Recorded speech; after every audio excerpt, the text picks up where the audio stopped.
Good day. I have now officially hit record and would like to formally welcome you to the story sharing series here today. This is an event hosted by the Steen Center at DePaul University and is part of the Asset-Based Community Development Institute at DePaul. I am honored to be here and to sort of be your behind the scenes technology person. And I am the facilitator of the Asset-Based Community Development Institute Higher Education Working Group. The working group is the sort of the host of this event. It started in January of 2022 as part of the work of the Student Center Asset-Based Community Development Institute, particularly our working group, of really uplifting the stories. There is incredible work that is happening all across the Asset-Based Community Development Network. And we really want to showcase that work through stories, through how we do it, what it looks like in our communities, and how we can learn from each other, uplift the good work, potentially replicate and build on best practices. And so I'm joined by a few of my colleagues in the working group. Welcome. I'm glad to have you on this call, and particularly honored to share the screen today with our speaker, and also with my colleague, Dr. Byron White at the University of North Carolina, Charlotte. So I'm going to turn it over to Byron, but before I do that, I'm going to drop just a link in the chat that's going to be a map. And I would invite you to go to that. There's going to be several things today throughout the session where you'll be invited to go to your own screen and do a few things that are very interactive. So if you have the ability to pull up a second screen or to go back and forth on your screen, would certainly invite you to do that. We are going to do breakout rooms today and a couple other things. If you are joining on a device that doesn't enable you to do that, do not worry. You can still fully participate. So if you can't go back forth or toggle it, don't worry, you'll still get the full experience. But if you can, you will see a link here in just a minute to the map to go in and mark your location of where you are today. So with that, Byron, I will turn it over to you. All right, thank you, Hunter. I appreciate that. I just want to invite you to take that map, and as you put your location in, you'll see there's an opportunity once you put the place in to share just a little bit about yourself, and it could be something you like, or where you are, or where you work, or hopefully as we go on and we hear from one another, you'll have that reference point to make connections and contacts as we go forward. I'll let you get started on that, but I'm going to move forward in introducing our guest of honor. As Hunter said, I'm Byron White. I am the Associate Provost for Urban Research and Community Engagement at UNC Charlotte. And I've been involved with ABCD really for 30 years through several iterations of my career, as a community advocate, as a newspaper journalist, and really over the last 20 years or so as a university administrator, mostly involved in supporting connections between urban universities and communities. In my current role, I oversee a unit at UNC Charlotte called AmeriCorps. CORE is an acronym for Community-Oriented Research and Engagement, and it facilitates partnerships between faculty and students and community partners around research, learning, and social impact. But I'm really pleased today to introduce my UNC Charlotte colleague, Samira Shiridevich. And yes, I'm pronouncing Samira correctly, but as you can see from her posting, she does go by Sammy. Samira is an assistant professor of graphic design in the Department of Art and Art History here at UNC Charlotte. Her work focuses on exploring and addressing the complexities of freedom, equity, and agency through participatory design. After earning her MA in Design and Visual Communications at the University of Art in Tehran, she became an entrepreneur in her home country of Iran, and serving as an art director for a prominent advertising agency there. She eventually moved to the States to complete her Master's of Fine Arts at the University of Florida.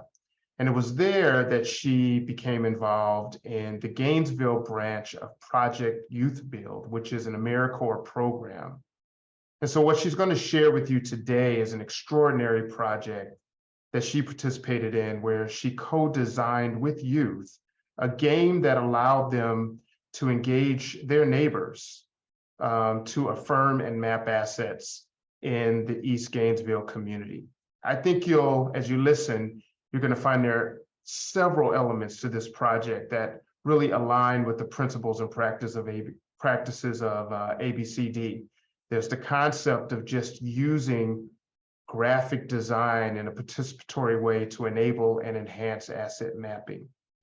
There's the component of engaging youth to give them agency and elevate their expertise and ingenuity in our communities. And then the idea of creating a community-driven tool in this game to promote intergenerational dialogue and understanding. So, and in fact, Samira learned many of those practices during ABCD training that she participated in while she was working on the project. So you're going to love hearing about this initiative, and you're going to have fun doing it. So with that, let me turn the presentation over to Samira Sherry-Devich. So, hello everyone. I am really happy to be here and sharing my project with you. So, before that, for the icebreaker for this session, I want to show you a sneak preview of the Connect game, and we are going to use one of its questions as an icebreaker here. So, the question is, what brings you the greatest happiness?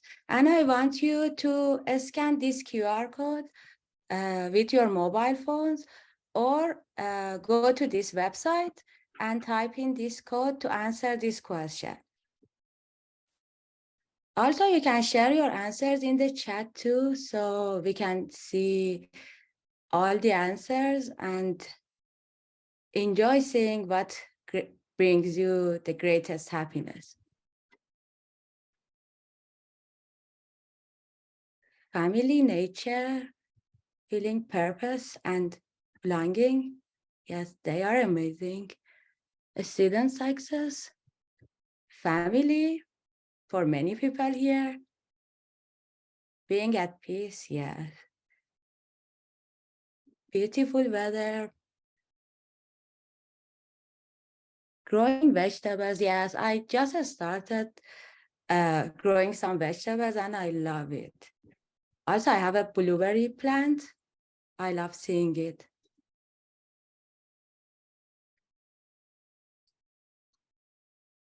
Hiking, the beach. So family, nature, and hiking for many people, and nature is the biggest one.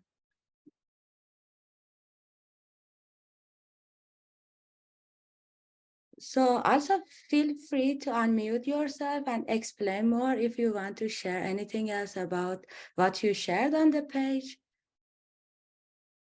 Dancing. This is really interesting.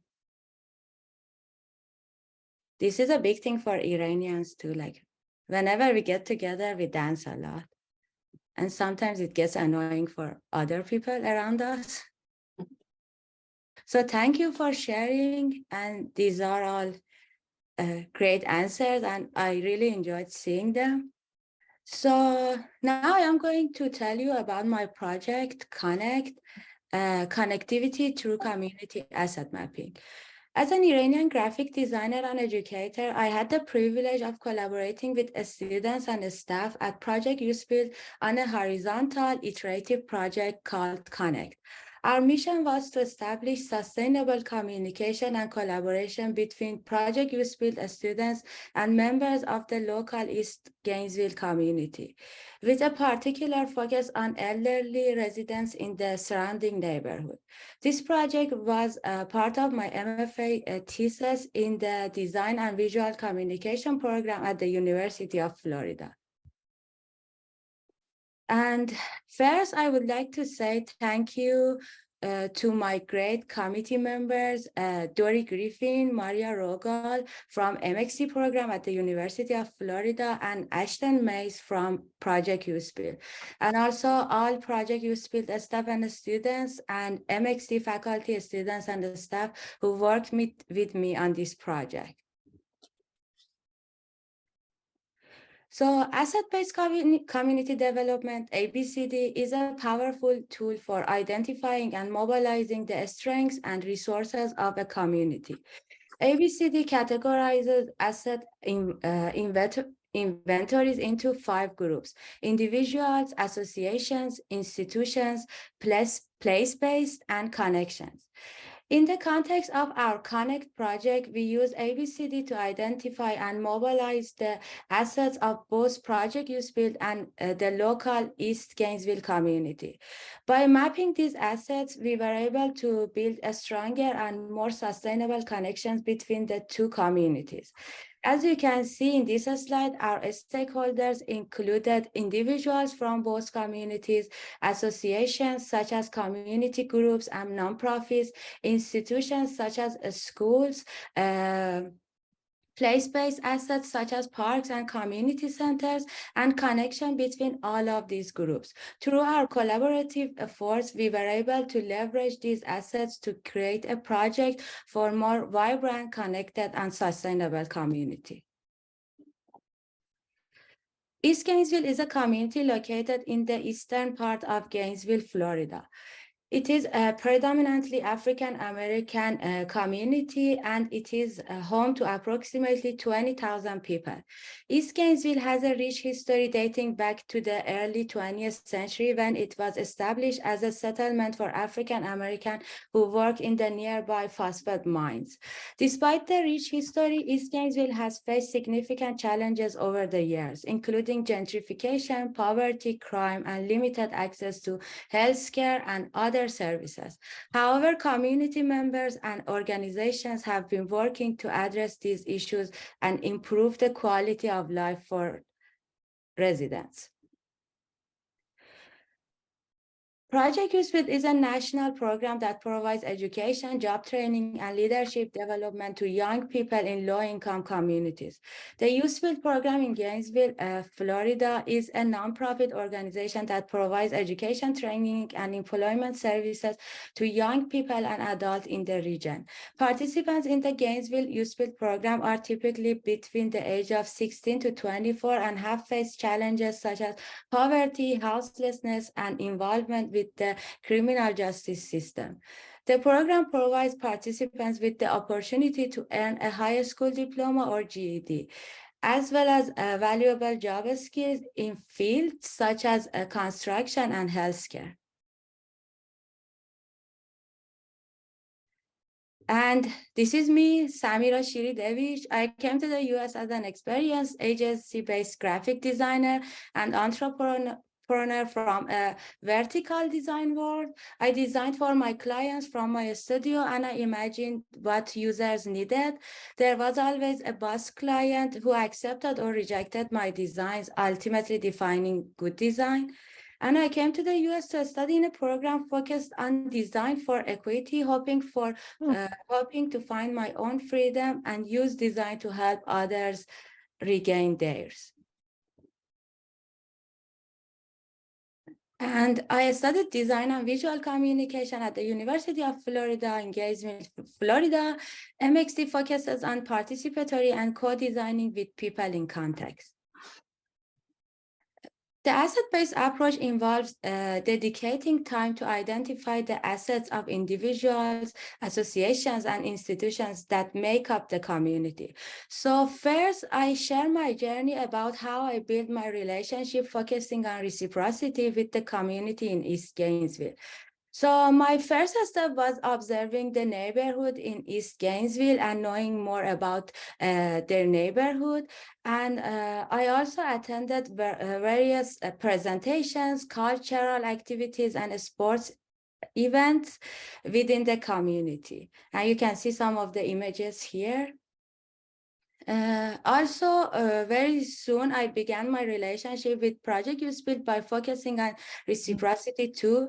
To return to the community, I participated in some community activities such as food distribution, volunteer work, and I also worked with some Project YouthBuild students to design motivational signages for their building. I joined them in a food distribution event at Bread of the Mighty Food Bank. By doing this activity, I was able to know more about the neighborhood and the resources available for the community there. And also I had a chance to help them and step forward to build a stronger reciprocal relationship with them. The more I interacted with them, the better I learned about the opportunities and needs within the community. Just being in their space and spend time with them helped us to understand each other's context better, and also it amplified the trust between us. There was also some challenges. I was in their space and I wanted to respect them and their culture. Considering language barriers and my limited knowledge about their culture, we faced some challenges. Sometimes I had to ask them to repeat a sentence again and again for me because it was hard for me to understand some accents, and also sometimes I was not able to explain the goal or activities clearly to them. And by sharing more about myself and my hard journey to come to the US and interacting more, very soon we overcame many of those challenges. And through these activities, I got to know the students better, and I learned more about them, what they wanted, what motivated them, and about their neighborhood. I started co-designing with Project YouthBuild staff and students in early 2020. Since then, I have been actively involved in ongoing design research and co-design projects with Project YouthBuild. And I work on this project, the one you see on the screen, with 2 other graduate students in MXD. Our goal was to design a social media campaign for Project YouthBuild to increase their visibility. We work collaboratively with Project YouthBuild students and staff to find their needs and a visual solution to share on social media. Real stories from Project YouthBuild grads centered the MXD solution in student voices, activating individual successes and tools for co-designing community-wide equitable future.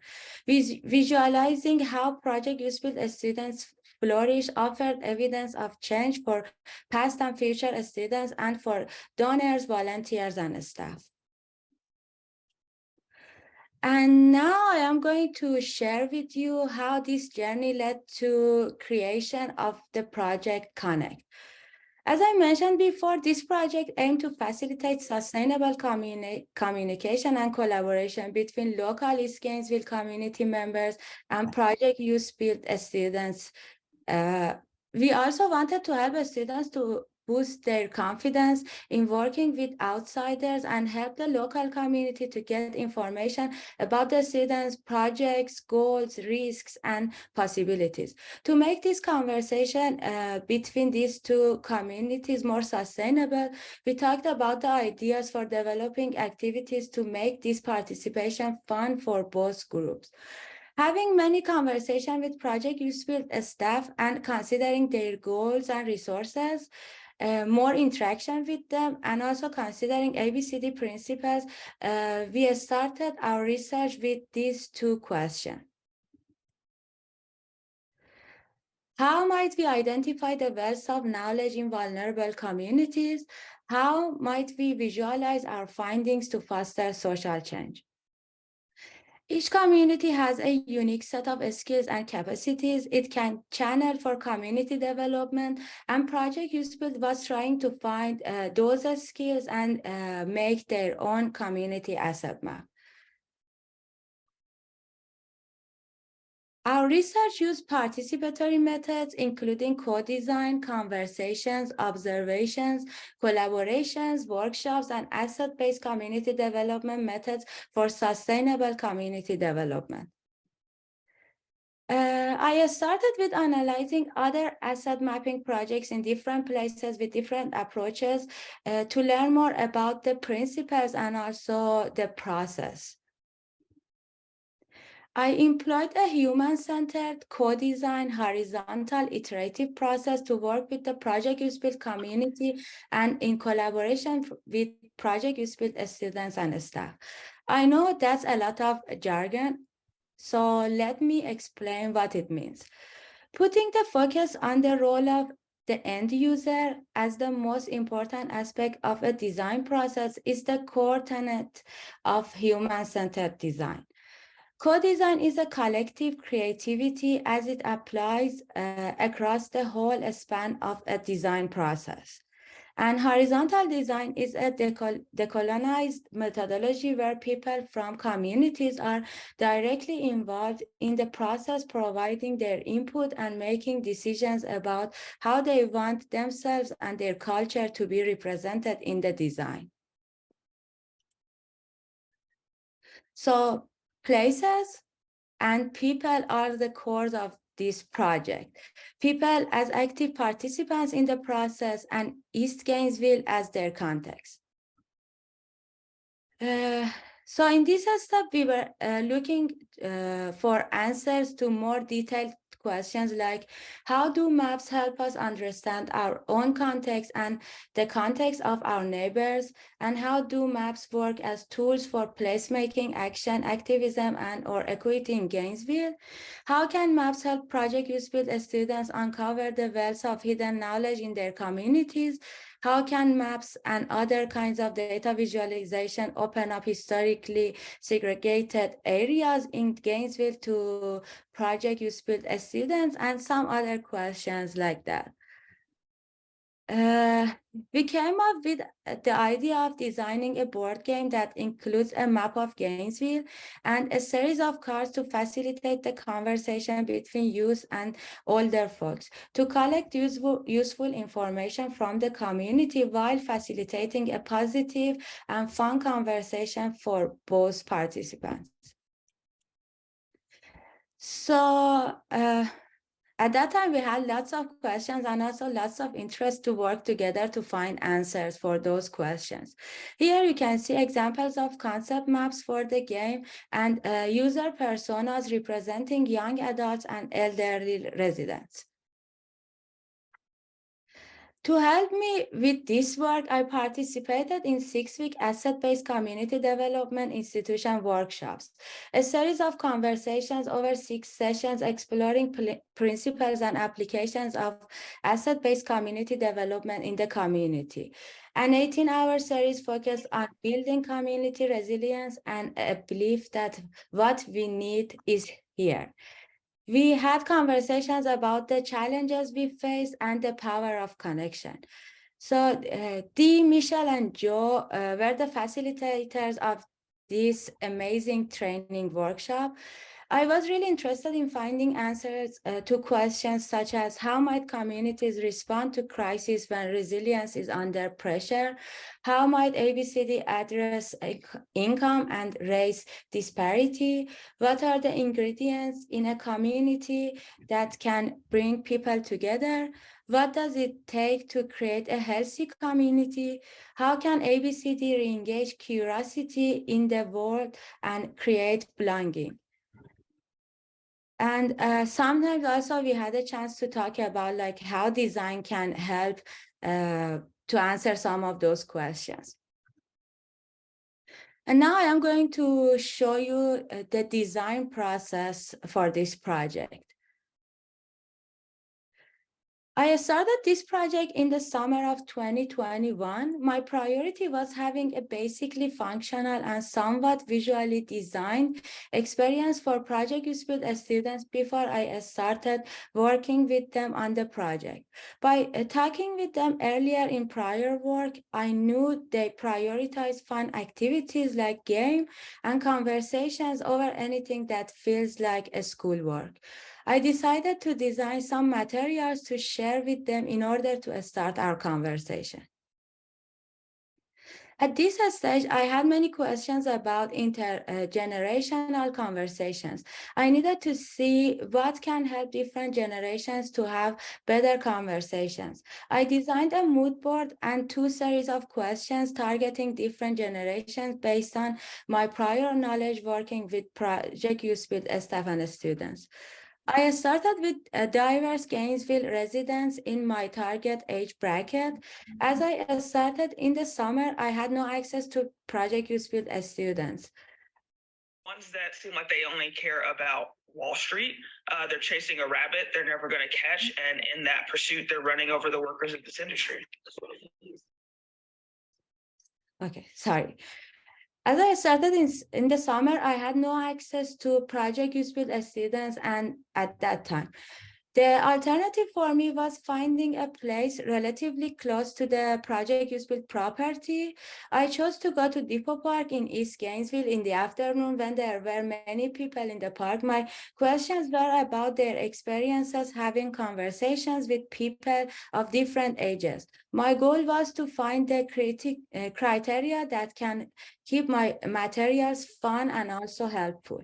I also repeated the same session in one of our undergraduate graphic design course at UF.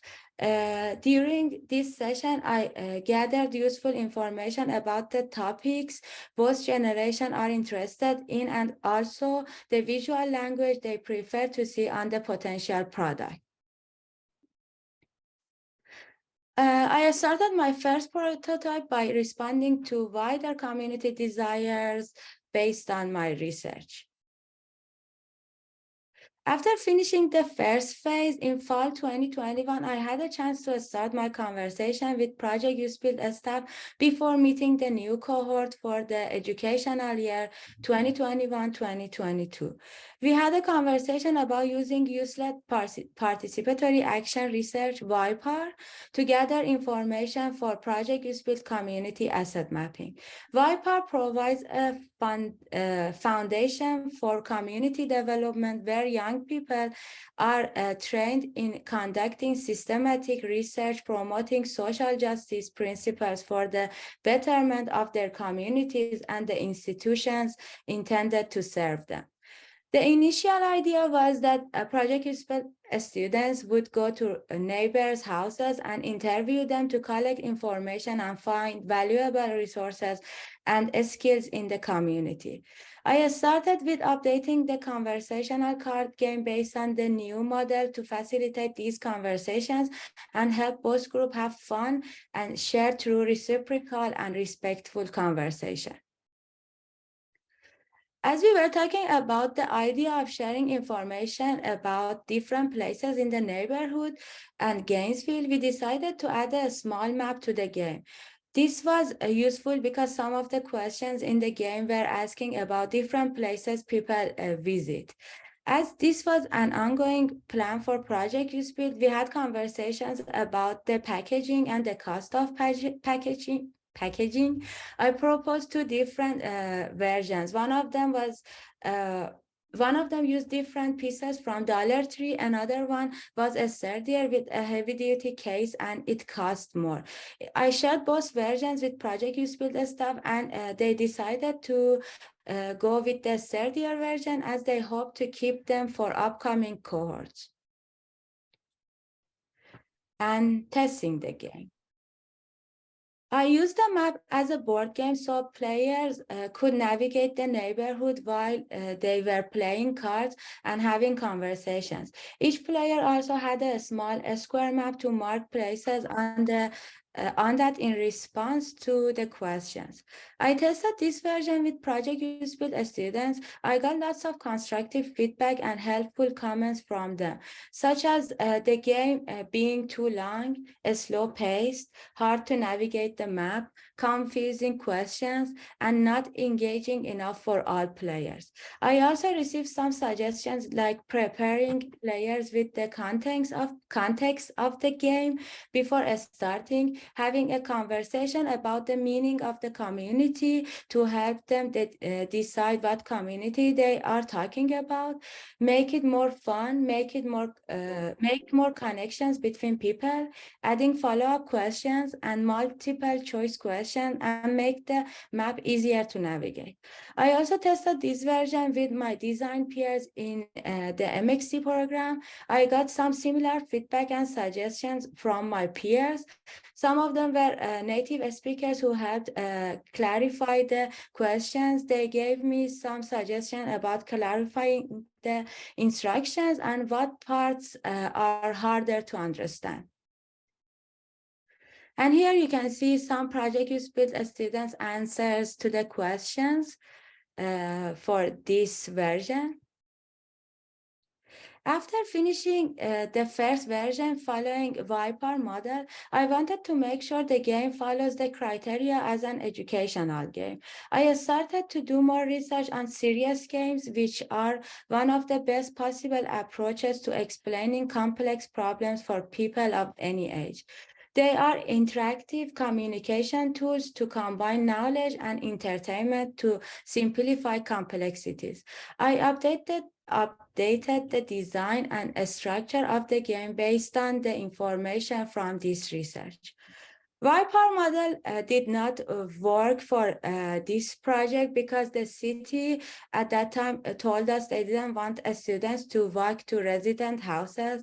So first it sounded like a bad news, but we decided to plan a neighborhood gathering to connect people and also collect information for Project YouthBuild community asset mapping project, but by playing the game. To improve the quality of my work, I shared the questions I had developed with my ABCT training cohort for more feedback. Their input was incredibly helpful and powerful in refining and enhancing the questions. With their guidance, I was able to incorporate new perspectives and insights that I may not have considered otherwise. This step was the most interesting part of my design process, responding to needs by students. I was able to apply feedback and comments from students to the game and focus on responding to their needs. I started by working on the questions. My goal was to make them understandable for different people with different backgrounds. I removed the categories of the questions and instead I reorganized them based on their easiness, then color-coded them. My biggest challenge here was making the game more fun and engaging for all players. I started analyzing some board games, card games, and also TV contests in order to find the answer to this part. I also talked with my friends who were into playing games. I received many ideas considering my game's structure and the purpose, as well as my prior knowledge. I came up with the idea of adding buzzers to make the game a more fun and competitive activity. It also could help with the engagement. Every player should listen to the questions carefully and be fast at buzz. The goal of this game is to provide a respectful and sustainable conversation. I needed to find a way to help with the conversation. I added chocolate coins to the game for the players who ask follow-up questions. Each coin also had 5 points. I chose to use chocolate coins instead of game coins because this is a reciprocal process and I like to reward and encourage players to have a better conversation. In this version, I removed the map from the game because spending time finding places on the map made the flow slow and it was challenging for the players. Some students told me it also made the game stressful because finding places on the regular map is not easy for everyone. This comment made me think about map literacy and how I can still use maps to get some geographical information and also make the experience fun and easy. I designed a new iteration based on the comments and my observation from the user testing session. We tested the last version in the Project YouthBuild building with Project YouthBuild students. They liked the flow of the game. They said the questions made sense to them and they did not have problems understanding them. They had fun asking follow-up questions and getting coins. So this was the version that worked. So what happened to the map? As I mentioned before, considering a student's feedback on the map included in the game, that was not a successful approach. Based on what I got from my user testing sessions, I decided to design a map making session. For the first step, I needed to know more about a map literacy. I designed 2 different maps using Mapbox. I also designed a card asking students to mark some places on the map. I wanted to see which version worked better. I made some landmarks bolder using colors. I tested them with Project YouthBuild students. It gave me more understanding of how Project YouthBuild students read maps. It was not a quick and simple task for them to navigate a map and find places on it. For this iteration, I started to design my own map on Adobe Illustrator. I brainstormed possible options that could be added to the map to help students navigate it easily. But I didn't want to lose the idea of the map. I started with schools and landmarks. I also added bus routes. I wanted to make the navigation easier by following the bus routes. This gave me an idea of making an illustrative map using familiar places, such as McDonald's, other chain restaurants, and landmarks in Gainesville, and the places students already mentioned in our conversations. I developed the map by adding places such as hospitals, Publix, grocery stores, Walmarts, the airport, parks, lakes, police stations, and Dollar Tree branches. I marked the University of Florida campus and also included some landmarks on the campus, such as the football stadium and Shands Hospital.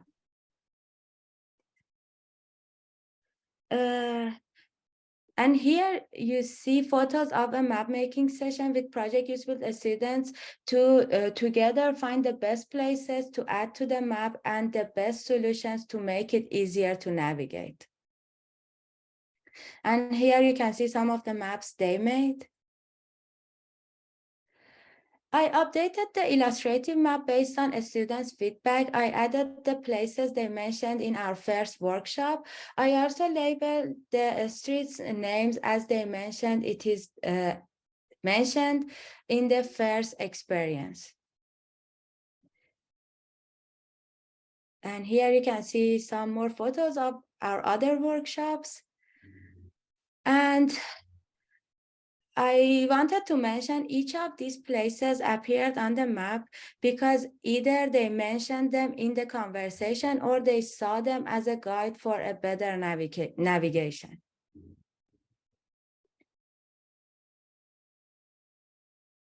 And more examples of their maps, more images of our workshops.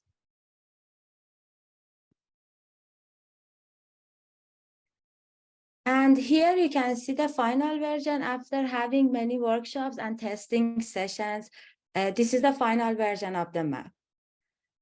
So the outcome of this collaboration was an interactive map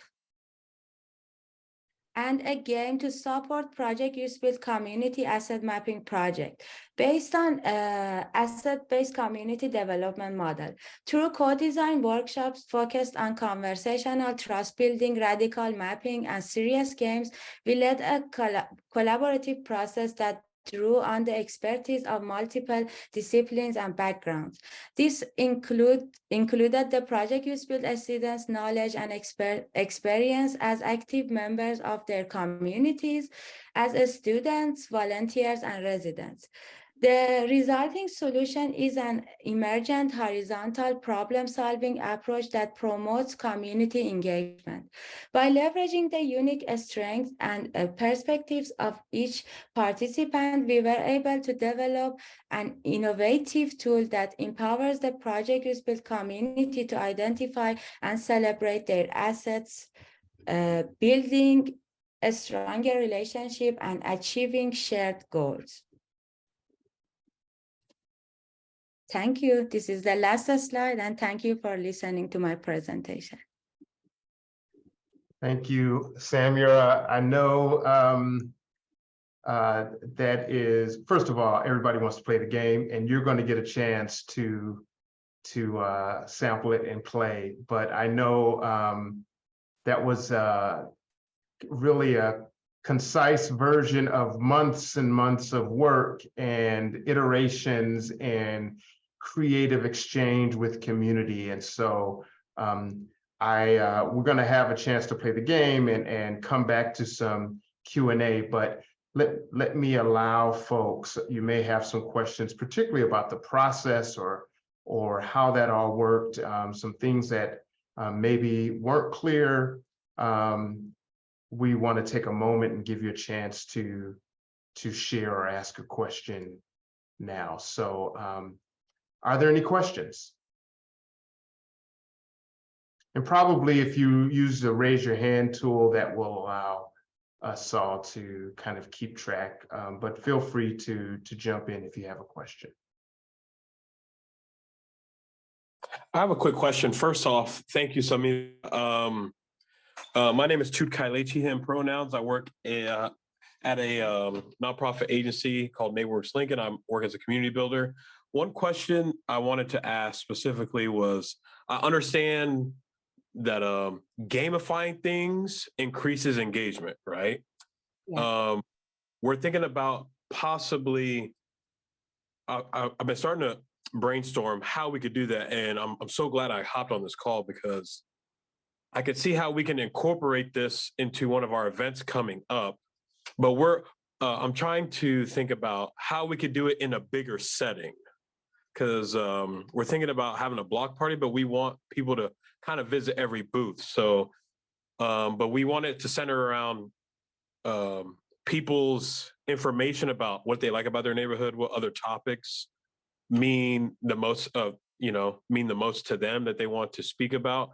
I'm thinking, what other things could people on this call be aware of if they want to create more engagement with a game like this, and not always in a sitting venue or something like that? So to make sure I understood the question, you were asking me like what other activities they can include in like the events when they gather people together to share more information. Yes, but also like I also want to build on top of the game that you guys, the presentation that you had about the game. I also want to incorporate that. So on a larger scale, instead of people just sitting at tables, could you see that happening at stations, at like a block party or something like that?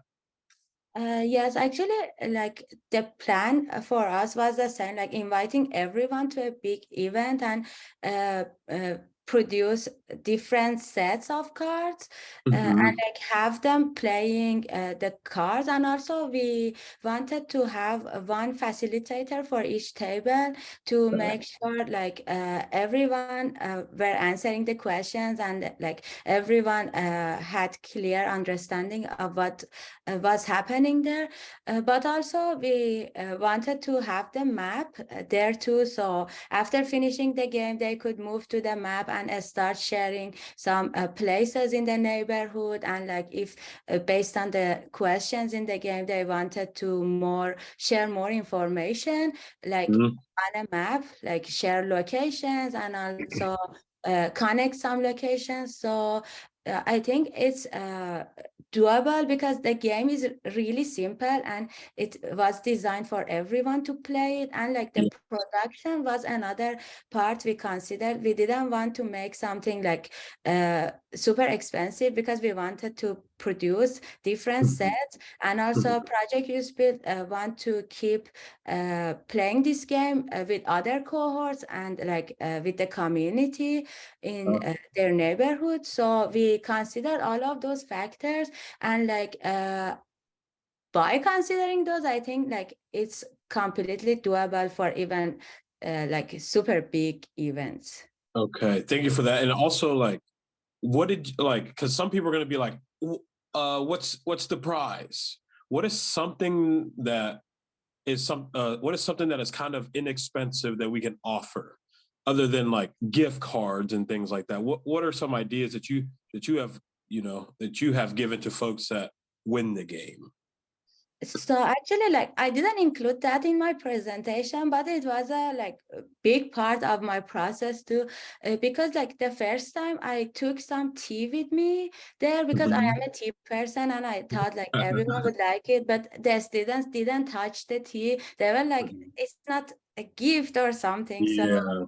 and we talked about what they liked. So some of them mentioned like a Starbucks gift card, but like Okay. some of them also like to have like keychains or stickers. Mhm. So I made some stickers having the illustration you saw in this presentation, and also buying a small like stuffed animals and like different kinds of gifts. And I always ask them which one they preferred. So it was like they had options to choose between different ones, because considering different generations and also different genders, they had Yes. different interests. So it's good to consider all of them and have different like gifts for them. Mhm. And Thank of you so course, much.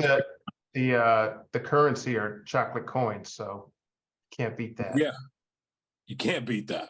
Yeah. Thank you guys so much. Thank you. Thanks for those questions. Any other questions, thoughts? There must be others. I'll ask one just real quick, Sammy, is one of the things that I found fascinating is not only the product at the end, but the role of youth in creating the product. And I wonder, I would imagine that I'm just wondering what was the benefit of youth playing the game or even leading the game, but really being able to, was there a sense that they had created the game? And were you able to convey that in the co-production, or did it feel for them like this was, something that they really, how much of a contribution to it did they sense? So that's a great question, because it was a part of my process I really love. So like first they didn't know like how much their feedback and comments could help me. So I decided to share every session with them, like how I took their feedback and applied it to the design and how it made the design better. Because like the first time I tested the game with them, like it was the worst day of my life. So I designed something, I took it there, and no one liked it. They didn't want to play it. And I was just like, please, one more question. But like after getting their feedback and applying that to the game, the next time we played the game, it was a lot better. So every time I was sharing with them how their comments helped me to improve the game. And like every time we were talking about the game and process, it was we never mentioned like I or like I am going to do that. It was always like asking them if they want me to do that. And also like I had 2-3 presentations just to say thank you and also remind them again how they helped this project. So it was always like we all work on something, and it's not just mine. Yeah.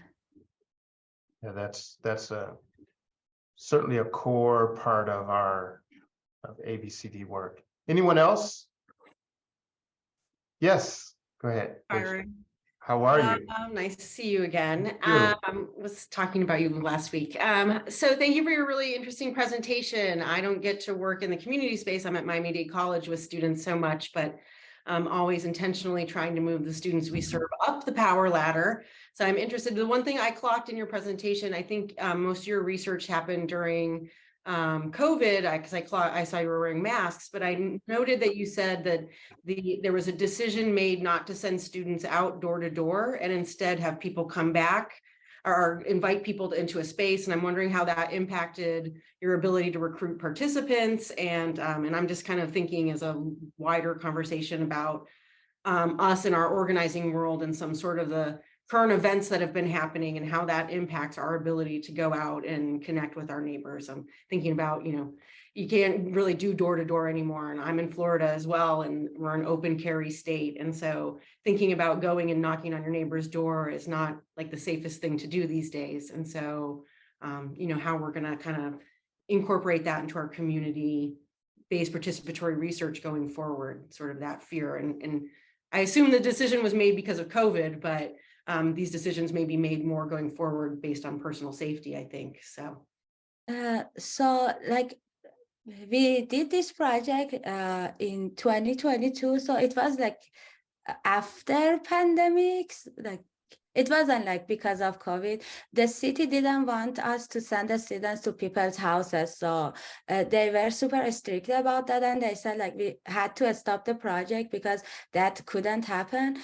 So we had conversations about that. The first, like when we got the news, it was really sad. We thought like the project couldn't move forward, but we talked. And also at that time I was in ABCD training workshop. I remember one session they mentioned it is really important to bring people together, and they shared one story about like someone put like toy somewhere in a neighborhood, and people started to putting different toys there, and it became a gathering spot for that neighborhood. And this is really important to bring people together. So I heard that in the training workshop. The day after I went there and I said, I have a good idea. So we can invite people and have it here in this building. So this is more fun. People see different people from the neighborhood, and they have some time to have fun and make connections. And also we can play the game and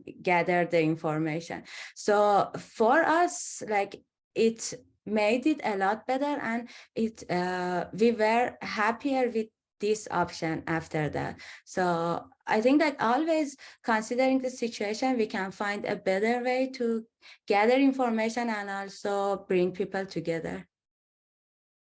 Great, thank you. Thanks for that question, Daisha. All right, so I know you want to play this game, and so we're going to do it. So we have figured out a way for you to sample this in small groups. So Sammy, why don't you show your slide? We'll give some directions. Hunter's going to usher you into small rooms, and you'll get a chance to sample this a little bit. Yes, so actually first I share the link, or Hunter, if you can share the link in the chat. Here is a link to It's in the chat, yeah. Sammy. Okay, so please first click the link and open that page on your browser. And after that, Hunter will send you to breakout rooms. You should choose a dealer there, and the dealer should share the screen.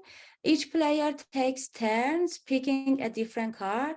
The dealer clicks the card, and the person who picks it answers the question. The cards have a number, so you can just say like number 3, number 6. And after each player, including the dealer, has had a turn, the dealer shuffle the deck and play the rest of the cards. So it is easy, and it doesn't have lots of like options. Just like you should flip the cards, answer the questions, and shuffle for new questions and like new cards. So we're gonna give you about 10 minutes to play, and you'll at least get a chance to go through once. I think you'll be in groups of maybe 6 or so. And then if you get a chance, if you haven't been summoned back, play it again with different cards. But do hit the chat now so that you know you'll have that up. And one of you will be the dealer, self-selected once you get into the room. Yes, and also it's good if you take a photo of this page, like to remember the instructions for the game. All right, I think we're ready. Hunter?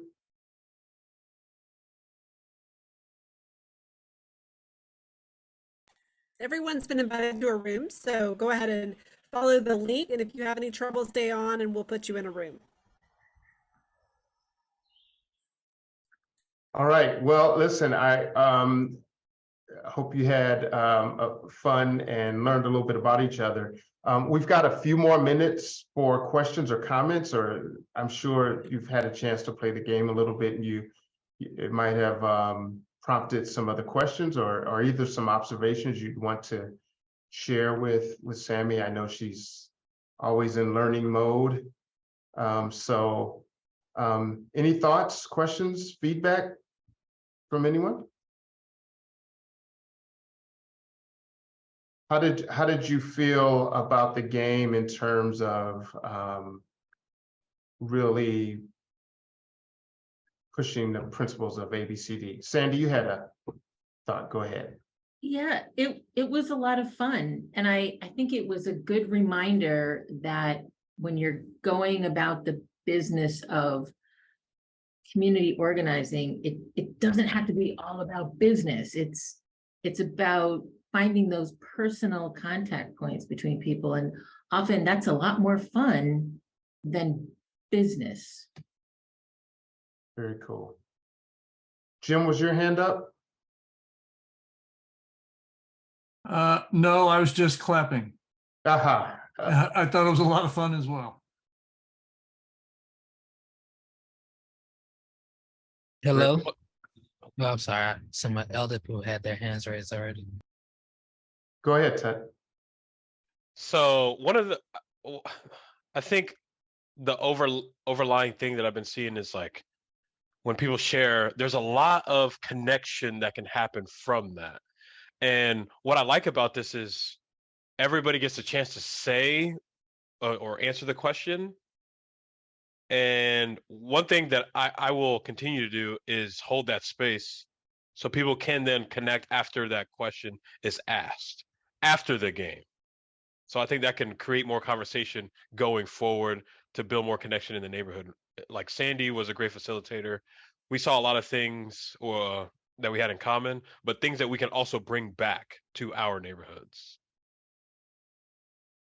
It's great. There's some great comments in the chat too. I would, if you get a chance to check there. Sarah, give you a chance to comment, but one thing I just wanted to point out that I think came through in the presentation, it's hard in going through it quickly, is that, you know, one, the game solved a problem, a barrier that systems created around youth voice. The idea was, the project was around participatory youth participatory action research, and the city said, and maybe wisely, but for whatever reasons, no, that's not okay, right? You can't go, youth can't go door to door to get information. And I think one thing to say about the game is, you know, rather than leaving it there, just the thoughtfulness to, well, what's a creative way for youth to do that work, even if it's not allowed. But the second one was, I think it's fascinating that the first iteration with the map, it was the youth who said, nah, this is too complicated. It takes too long, it's too slow. And think about it, the expertise that youth bring of fun and lively and ways to know quickly and dynamic ways of learning exactly what was needed to make the iterations that created what we're now calling a fun game. And so their expertise was kind of essential to getting here. And it's just another example of how we can undermine and overlook the gifts and talents of youth in what some we might say are, you know, here's a researcher with all kinds of design insights and experience who really learned from youth in their design. So I might be overstating that a little bit, Sammy, but it feels like it was an important part of this.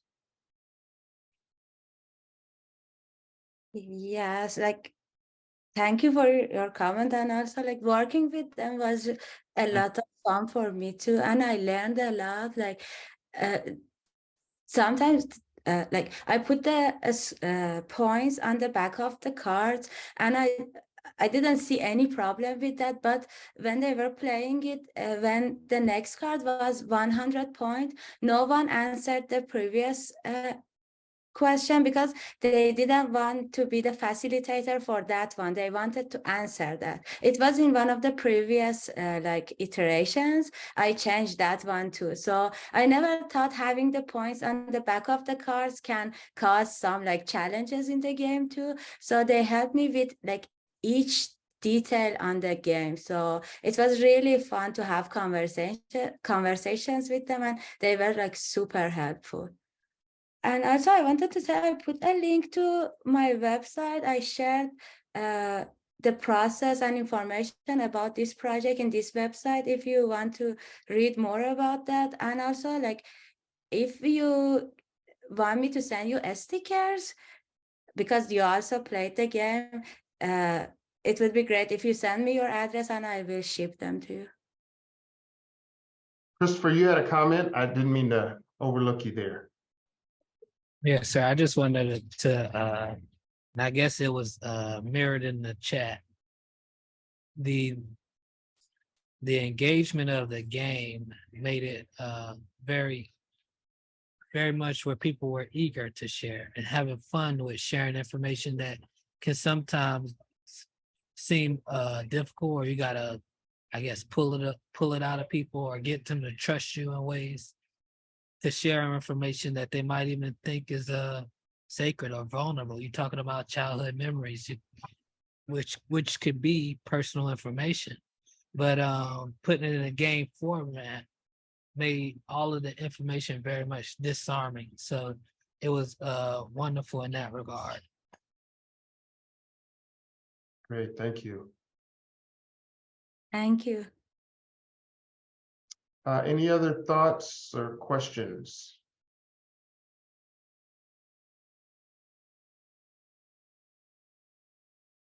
Great. Well, Samuel, do you want to? Why don't I give you the final word on the presentation and anything you've heard or anything you want to make sure that folks learned from you that maybe you didn't get a chance to share? Actually, I just wanted to ask, like, if you could add a question to the game, what that question would be. That's helpful too. You played the game, you saw my presentation, so also I can include your questions in the next iterations. And I just wanted to say, like, during this process, I think the most important part was the first part when I made my relationship with the community. So we shouldn't like skip that part because it helped a lot, especially like being from different cultures, and like we didn't know a lot about each other. Once I had my iPad there with me, and the students didn't want to talk with me. It was one of the first times I went there because they thought I had like fancy iPad. I was like super rich. And I just told them, this is for the university. I came from Iran, like a long way to have the same opportunities as you guys here. So having that conversation, I shared with them like how I studied in Iran, like my journey, which is like super hard to come here to the US. After that, we felt more comfortable sharing and talking about different stuff. And also just being in their a space, like sometimes just playing cards or like talking. We watched like on Halloween we watched a horror movie together, and like just spending time with them to make that relationship, it helped a lot with the process and like the design iterations and the research part. Thank you, Sammy. Well, I don't, whatever journey got you here, we are really fortunate that you are contributing in communities here in this country. And selfishly, I'm just glad you're at UNC Charlotte and no longer at University of Florida. Not that there's anything wrong with that, but Thank you. we love you here. Thanks everybody for participating. I'm going to turn it over to Hunter to close us out. Thank you, Byron, and thank you, Sammy, for a wonderful presentation. Thank you all for being a part of this today. I do want to just share again that this is, we had 9 presentations of the story sharing series up to this point, and this is the first of 2023. So we are thrilled to have this ongoing conversation. So I certainly would invite you to take a look at some of the other presentations if you've enjoyed this one today and haven't been able to see the others. Certainly go back and do that. You will receive a link after this. It might not be immediate, but you will receive a link in the coming days to this presentation so that you can rewatch it and certainly share it with colleagues. I also want to draw your attention to a training opportunity through the ABCD Institute that will take place this summer. So I am going to share a flyer here in just a second. I'm also going to put a link. I'm going to put a link to the chat. To answer the question from Christopher, the storytelling series, the past ones are on the ABCD Institute YouTube channel. So if you go to that, they're listed there. You will also, once you get the link to this one, it will take you there, so you'll be able to see them in that same place. And so back to the training, there will be a training that will take place this summer in June, and it is designed to be really an ABCD 101. It's a spring 2023 online training workshop, and it will take place, in particular, it will take place June 13th, 15th, 20 and 22nd, and all the times are from 9 a.m. to 1:30 p.m. Central Time. So I am putting that link in the chat here so that you will have access to that information and you can go online and see that. There is also a flyer, if you follow that link, that has the information, further information and further details to get registered. So with that, are there any closing questions or thoughts that we needed to highlight here today? So seeing none, we appreciate you taking the time. We invite you to be a part of future trainings and certainly certain continuing parts of the story sharing series here with the ABCD Institute. So thank you and have a wonderful afternoon. And we look forward to seeing you on future dialogues and future series. Have a great day. Thank you.